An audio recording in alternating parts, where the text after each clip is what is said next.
Assalaamu calaykum doctore. Maalin wanaagsan. Annagoo cashaynayna 4 habeen ka hor ayaan aabba hal jeer waxaan ku aragnay inuusan hadli karin, gacanta iyo lugta midigta uusan dhaqaajin karin. Waxaan isku daynay inaan guriga kula tacaalno muddo 4 beri ah, balse ilaa hadda waxba iskama bedelin. Calaamadaha aad hadda sheegtay waxay tilmaamayaan stroke oo loo yaqaano fallig. Sidaa daraaddeed waxay ahayd inaad bukaanka si degdeg ah u geysid isbitaalka Jaamacadda Jazeera oo leh xarun lagu daweeyo istaroogga. Doctore, stroke maxaa laga wadaa? Stroke waxaa la dhahaa inuu xidid waraabiyo maskaxda ay xirto xinjir. Markaas maskaxda ma helayso oksijiin iyo nafaqo ku filan. Hadday dheeraato, unugyada waxay luminayaan shaqadooda wayna dhimanayaan. Taas waxaa loo yaqaanaa istaroogga oo madaxa dhiigga ka xirmo. Calaamadihiisa waxay jiri karaan muddo kooban sida daqiiqado ama saacado ama toos ayay u jirayaan. Nooca kale ee istaroogga waa markii xidid dilaaco maskaxda gudaheeda.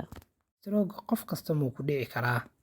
Xanuunkan istaroogga dadka qaar ayaa u nugul, gaar ahaan dadka qaba dhiigkarka, sonkorta iyo kolestaroolka aanan kontaroolnayn, sidoo kale dadka aad ku cayilan iyo kuwa caba sigaarka.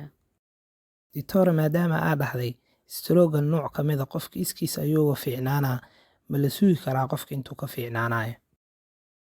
Maya, marnaba ha sugin inay calaamadaha iskood u baaba'aan, maxaa yeelay xitaa nooca ugu gaaban ee istaroogga waa digniin ka horreysa inuu dhici karo istrooggii runta ee joogtada ahaa.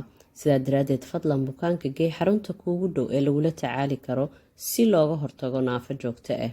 Taasi daraaddeed waxaa la sameeyey hal ku dhig ah dhaqso, sida loo wacyigeliyo calaamadaha istaroogga oo kale ah tabardarro hal dhinac ah, aragga oo xumaada, afka iyo wejiga oo qalloocda, hadalka oo culusaada, iyo muhiimadda ay leedahay in si degdega isbitaalka loo geeyo.